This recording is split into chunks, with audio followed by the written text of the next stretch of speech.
तो हेलो साथियों, नमस्कार। स्वागत है आपका अपने चैनल सक्सेस जंक्शन एक कदम सफलता की ओर में। और हम लेकर के आ गए हैं आपके लिए Madhya Pradesh group 5 exam analysis. जैसा कि आपको पता है, ग्रुप 5 के एग्जाम स्टार्ट हो चुके हैं 25 तारीख से। तो आज हम 26 जून फर्स्ट शिफ्ट का एग्जाम एनालिसिस लेकर के आ गए हैं, लेकिन आपको 25 जून के प्रश्नों को भी हम आपको लास्ट में बताएंगे। तो वीडियो को शुरू से लेकर के अंत तक जरूर देखिएगा। लास्ट में हम आपको आज के टॉप 5 स्कोर भी बताने वाले हैं कि आज के टॉप 5 क्या स्कोर देखने को मिले हैं, कैसा क्या पेपर का लेवल आ रहा है, वो सारी जानकारी हम आपको देने वाले हैं। अगर आपका भी अगली किसी भी शिफ्ट में एग्जाम है तो आप अपने प्रश्नों को 705254 7003 इस नंबर पर जरूर से जरूर अपने नाम के साथ में जितने भी प्रश्न आपको याद रहते हैं अपने प्रश्नों को आपको व्हाट्सएप जरूर कर देना है। ठीक है, तो चलिए शुरुआत करते हैं, देखते हैं क्या क्या प्रश्न आज देखने को मिले हैं। इसके बाद में सेकंड शिफ्ट का भी एग्जाम एनालिसिस हम लेकर के आने वाले हैं। तो वीडियो को लाइक कर दीजिए, चैनल को सब्सक्राइब कर दीजिए, क्योंकि हर एक एग्जाम का एग्जाम एनालिसिस हम लगातार आपके इसी चैनल पर लेकर के आते रहते हैं। तो चलिए शुरुआत करते हैं, देखते हैं जीके जीएस के क्या कैसे प्रश्न आए, फिर इंग्लिश में क्या पूछा है, हिंदी में क्या पूछा और मैथ में क्या क्या टॉपिक आज यहाँ पर पूछा गया है। तो चलिए देखते हैं। सबसे पहले बात करें तो पहला क्वेश्चन है आज का कि दिल्ली की स्थापना कब हुई थी। तो सही आंसर है 736 ईस्वी में दिल्ली की स्थापना की गई थी। अब दिल्ली के बारे में संपूर्ण जानकारी हम आपको देने वाले हैं। आइए देख लेते हैं, दिल्ली सल्तनत के बारे में भी आपको बता देंगे। तो दिल्ली की स्थापना की बात करते हैं तो दिल्ली की स्थापना 736 ईस्वी में राजपूत तोमर वंश के शासक अनंगपाल तोमर के द्वारा की गई थी। ये प्रश्न कई बार आपके एग्जाम में पूछा जा चुका, पटवारी में भी यह प्रश्न पूछा जा चुका। ठीक है, तो दिल्ली की स्थापना की बात करें तो 736 में राजपूत राजा अनंगपाल सिंह तोमर के द्वारा की गई थी। अब अगर हम वहीं पर दिल्ली सल्तनत की बात करते हैं, क्योंकि आगे दिल्ली सल्तनत के बारे में आपसे पूछा जा सकता है, तो दिल्ली सल्तनत की स्थापना की बात करें तो कुतुबुद्दीन ऐबक ने 1206 ईस्वी में दिल्ली सल्तनत की स्थापना की थी। ये आपको पता ही होगा, गुलाम वंश का शासक था कुतुबुद्दीन ऐबक। ठीक है, उसके बाद करते हैं दिल्ली नगर की बात करें तो दिल्ली नगर की डिजाइन जो है वो एडवर्ड लुटियंस के द्वारा 1911 में तैयार की गई थी। आपको पता है 1912 में दिल्ली को जो राजधानी बनाया गया था, तो 1911 में एडवर्ड लुटियंस ने जो है इस शहर की जो है आपकी डिजाइनिंग जो है तैयार की थी, क्योंकि 1912 में यहाँ पर महारानी आने वाली थी। ठीक है, चलिए इनमें से कौन सी रचना कालिदास की है। अब ये रचनाएं कई बार परीक्षाओं में पूछी गई हैं, आपकी पटवारी में लगातार रचनाओं के प्रश्न आ रहे थे और आज भी यहाँ पर रचनाओं के प्रश्न पूछे गए हैं। तो चलिए कालिदास की रचना कौन सी है आपको बता देते हैं। वैसे ऑप्शन हमको नहीं मिल पाए हैं, लेकिन कालिदास की प्रमुख रचनाओं के बारे में आपको बता देते हैं, क्योंकि ये आगे एग्जाम में भी पूछी जाती हैं। तो 7 ऐसी रचनाएं जिन्हें मान्यता प्राप्त है कि 7 की 7 ऐसी रचनाएं ये कालिदास की रचनाएं कौन कौन सी हैं, तो आइए देख लेते हैं। निर्विवाद रूप से कालिदास की कृति मानी जाती कौन कौन सी, तो 3 नाटक हैं। कौन कौन से नाटक हैं, अभिज्ञान शाकुंतलम, विक्रम उर्वशीयम और मालविकाग्निमित्रम। ये 3 जो नाटक हैं वो कालिदास के माने हुए नाटक हैं, कि ये जो है कालिदास के द्वारा ही लिखे गए हैं। साथ ही साथ आपको बता दें एमपी पुलिस का भी एग्जाम एनालिसिस हम डेली बेस पे करवाने वाले हैं, और एमपी पुलिस की फ्री ऑफ कॉस्ट तैयारी भी आपकी करवाने वाले हैं। तो चैनल को सब्सक्राइब कर लेना। इसके बाद हम बात करते हैं तो अभिज्ञान शाकुंतलम, विक्रम उर्वशीयम और मालविका मित्रम, ये तीनों जो है नाटक हैं। 2 महाकाव्य भी हैं इनके, कौन कौन से हैं, तो रघुवंशम और कुमार संभवम, ये 2 महाकाव्य हैं। और 2 खंडकाव्य भी हैं इनके, कौन कौन से, तो मेघदूत और ऋतुसंहार, ये 2 इनके खंडकाव्य हैं। तो ये सारी रचनाएं आपको याद रखनी, ये आपके एमपी पुलिस के एग्जाम में भी पूछी जाएंगी। इनमें भी ऋतुसंहार को प्रोफेसर कीट संदेह के साथ में कालिदास की रचना स्वीकार करते हैं, लेकिन ये ऋतुसंहारम है ये पक्के जो है आपका इनकी कालिदास की ही रचना है, ये कन्फर्म है। ठीक है, चलिए नाइट्रोजन पर ऑक्साइड का सूत्र आपसे पूछा गया था। नाइट्रोजन पर ऑक्साइड को ही नाइट्रस ऑक्साइड या फिर हंसाने वाली गैस भी कहते हैं। सूत्र की बात करें तो इसका सूत्र N2O होता है। देख लीजिए, कुछ जानकारी आपको देते हैं। देखिए, तो सामान्यतः लाफिंग गैस के नाम से जानी जाने वाली नाइट्रस ऑक्साइड या फिर नाइट्रोजन पर ऑक्साइड एक रंगहीन अज्वलनशील गैस है, जिसका उपयोग सामान्यतः निश्चेतना और दर्द से राहत दिलाने के लिए किया जाता है। ठीक है, इसे कभी कभी इनहेलेंट या फिर वोलेटाइल पदार्थ के रूप में भी जाना जाता है। ये दोनों इनके ही नाम है, नाइट्रोजन पर oxide, laughing gas, nitrous oxide या फिर इनहेलेंट या वोलेटाइल पदार्थ भी इसको कहा जाता है। ठीक है, चलिए WHO की स्थापना कब हुई थी, आज यह प्रश्न पूछा गया। सही आंसर हो जाएगा 7 अप्रैल 1948 को WHO की स्थापना हुई थी। चलिए कुछ जानकारी आपको देते हैं WHO के बारे में। तो इस संस्था की स्थापना 7 अप्रैल 1948 को की गई थी। इसका उद्देश्य संसार के लोगों के स्वास्थ्य का स्तर ऊंचा करना था।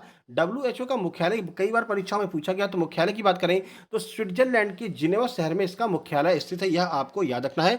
और विश्व स्वास्थ्य दिवस जो है वो भी आपका 7 अप्रैल को ही मनाया जाता है, क्योंकि 7 अप्रैल के दिन WHO की स्थापना हुई थी। ठीक है, चलिए आगे बढ़ते हैं। ये इतने प्रश्न जो है हमको यहाँ पर मिल पाए हैं। जैसे कि आपको पता है 25 आपके एक्स्ट्रा प्रश्न आ रहे हैं, जिनमें आपका जीके जीएस साइंस और आपका उसी में आपका हिंदी है, उसी में आपका इंग्लिश भी पूछा है, उसी में आपका मैथ भी पूछा हुआ है। तो इतने प्रश्न हमको मिले हैं। आगे के एग्जाम के प्रश्न, अगर आपका एग्जाम है तो आप अपने प्रश्नों को व्हाट्सएप नंबर पर जरूर से जरूर सेंड कीजिएगा। मैथ की बात कर लेते हैं तो मैथ में आपके 5 क्वेश्चन आज मैथ के पूछे गए हैं, जिनमें आपका परसेंटेज का एक प्रश्न था, टाइम एंड वर्क का एक प्रश्न था, बोर्ड का एक प्रश्न था और त्रिभुज से एक प्रश्न और एक प्रश्न आपका सिंप्लीफिकेशन से आया था। तो लगभग 5 प्रश्न आपके मैथ के आज पूछे गए हैं, ठीक है।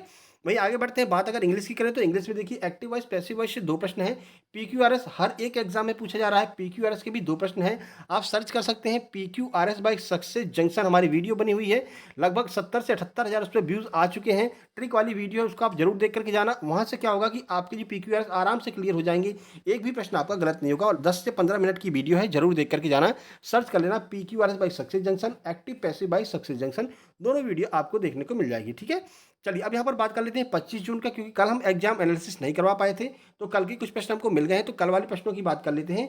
जटाशंकर गुफा कहाँ पर स्थित है, यह प्रश्न पूछा गया था।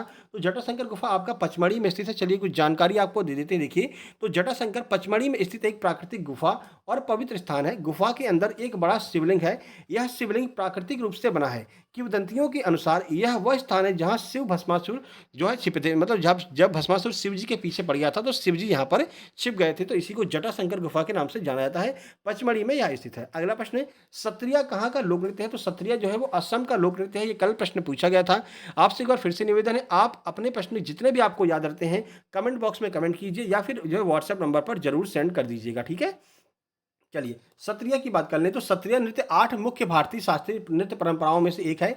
यह नृत्य असम का शास्त्रीय नृत्य है। वर्ष 2000 में इस नृत्य को भारत के 8 शास्त्रीय नृत्यों में सम्मिलित होने का गौरव प्राप्त हुआ था।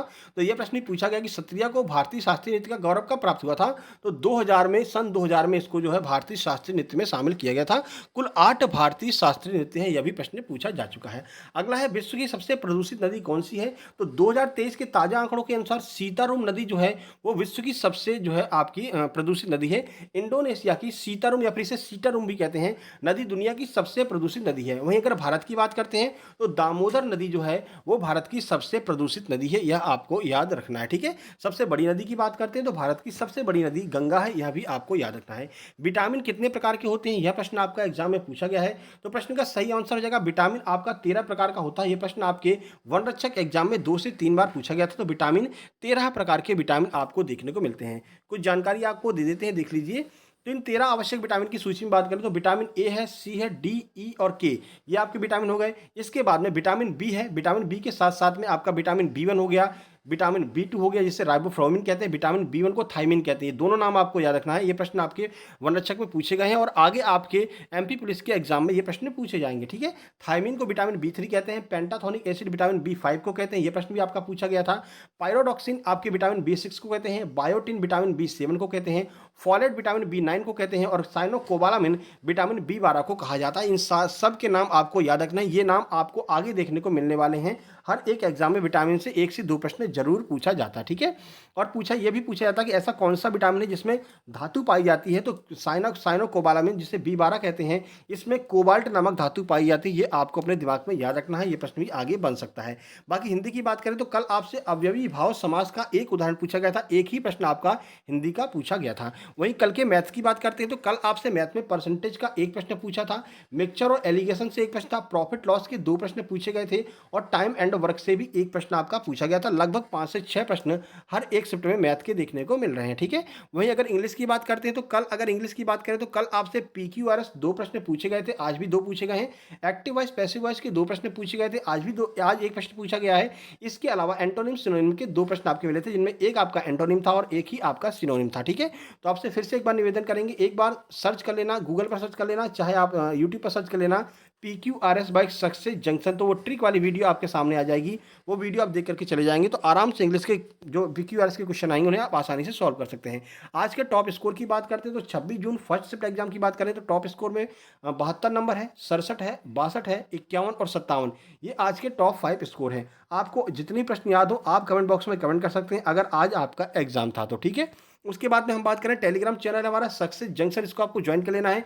यहाँ पर आपको सारी PDF मिल जाएगी और हर एक वीडियो आपको यहाँ पर उपलब्ध रहेगी। टेलीग्राम चैनल सक्सेस जंक्शन पर। हमारा फ्री स्टडी मटेरियल का भी एक टेलीग्राम चैनल है सक्सेस जंक्शन लाइव। इसको आपको ज्वाइन कर लेना, क्योंकि यहाँ पर आपको बहुत सारी किताबों की पीडीएफ आपको फ्री में मिल जाएंगी। बहुत सारे स्टडी मटेरियल आपको यहाँ पर फ्री में मिल जाएंगे, जैसे कि एसएससी सीजीएल रैंक 1 के क्लास नोट्स हमको मिल गए हैं, जो रैंक 1 है उसके नोट्स हमको मिल गए हैं, पॉलिटी के, ज्योग्राफी के, बायोलॉजी के, तो वो हमने यहाँ पर अपलोड कर दिए, आप जाकर के फ्री में डाउनलोड कर सकते हैं। इसके अलावा राकेश यादव सर की क्लास नोट्स आपको यहाँ पर मिल जाएंगे, फॉर्मूला बुक आपको यहाँ पर मिल जाएगी, इंग्लिश की बहुत सारी किताबें आपको यहाँ पर फ्री में मिल जाएंगी, जिन्हें आप डाउनलोड कर सकते हैं। लेकिन ये सुविधा केवल सक्सेस जंक्शन के सब्सक्राइबर्स के लिए ही है। तो पहले सक्सेस जंक्शन यूट्यूब चैनल को सब्सक्राइब कर लीजिए, उसके बाद टेलीग्राम पर जाकर के आप सर्च करना सक्सेस जंक्शन लाइव, तो आपको ये चैनल मिल जाएगा। यहाँ पर बहुत सारी किताबें आपको फ्री ऑफ कॉस्ट उपलब्ध हो जाएंगी। अब इतना हमने आपके लिए कर दिया भाई, वीडियो को लाइक कर दीजिए, शेयर कर दीजिए अपने दोस्तों के पास में, और चैनल को सब्सक्राइब करके नोटिफिकेशन बेल जरूर दबा लेना, क्योंकि आज से लगातार एग्जाम एड से लास्ट एग्जाम तक हम आपका लेकर के आने वाले हैं। ठीक है, तो आपका भी अगर एग्जाम अगली किसी भी शिफ्ट में है, तो जितने प्रश्न आपको याद हो आप अपने नाम के साथ में इस नंबर पर जरूर से जरूर सेंड कीजिएगा। चलिए जल्दी मिलते हैं सेकंड शिफ्ट के एग्जाम एनालिसिस में, लगभग 6 या 6:30 बजे। तब तक के लिए नमस्कार, धन्यवाद।